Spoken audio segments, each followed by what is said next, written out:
ఈ రోజే డౌన్లోడ్ చేయండి. మీ ఫేవరెట్ షోస్ చూడండి. పెదనాన్న, మీరు ఇంటి కోడల్ని ఎంతసేపు నిలబెడతావురా?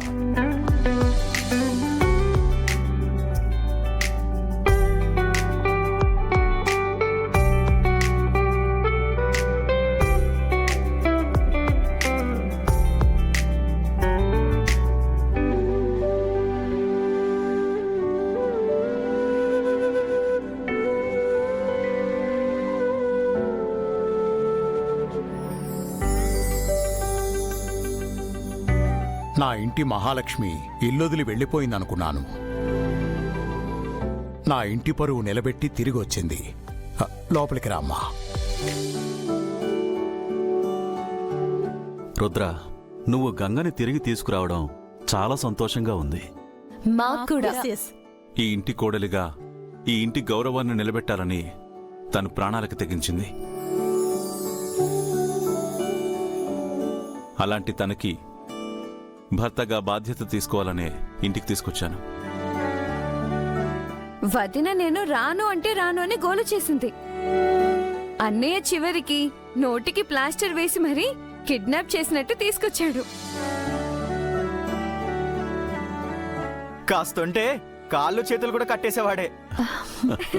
ఏ మాటగా మాట చెప్పాలంటే అన్నయ్య ప్రేమని, కన్సర్న్ని, కేరింగ్ ని చూపించడంలో కూడా పోస్ట్ గ్రాడ్యుయేషన్ చేశాడు.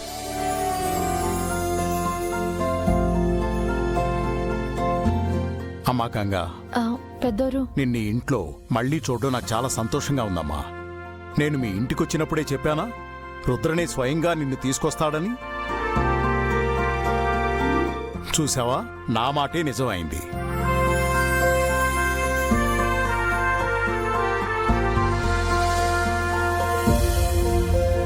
కూర్చో.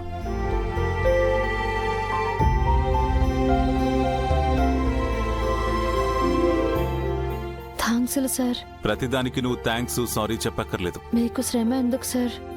బాధ్యతగా ఫీల్ అయితే శ్రమ అనిపించదు. కానీ మీతో ఇలా పనులు చేయించుకోవడం నాకెందుకో బాలేదు సార్. నీకు బాలేదు కాబట్టే నేను చేస్తున్నాను. ఏ రేపు ఎప్పుడైనా నాకేమైనా అయిందనుకో, నువ్వు చేయవా? అయ్యో, అలా అనకండి సార్. మీకేం కాకూడదు. మీరెప్పుడూ బాగుండాలి. నేను బాగుండాలి అంటే నువ్వు తింగర్ పనులు చేయకుండా ఉండాలి. నానేం చేశాను సార్? ఫుడ్ లో విషం ఉందని తెలిసి అది ప్రూవ్ చేయడానికి తినేస్తావా? మరి మీరు నా మాట నమ్మలేదు కదా? అయితే మాత్రం ఇంకో రకంగా ప్రూవ్ చేయొచ్చు కదా, అంతేగాని ఇలా ప్రాణాల మీదకి తెచ్చుకుంటావా? ఆ టైంలో నాకేం తోచలేదు సార్. హా, బుర్రకి మంచి ఐడియాలు ఎప్పుడొస్తాయిలే. సరే సరే, నోరంతా చేదుగా ఉంటుంది. ఇదిగో ఈ టిఫిన్ తిను.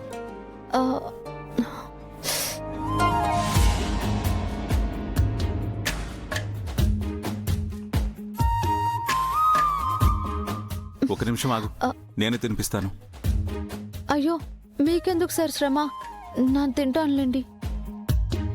ఒక ఇన్సిడెంట్ గంగకి ఇంట్లో పర్మనెంట్ ప్లేస్ ఫిక్స్ అయిపోయింది. బావగారు ఎంత కేరింగ్ చూపిస్తున్నారో. తినని మారం చేస్తే ఎత్తుకుని తినిపిస్తారేమో.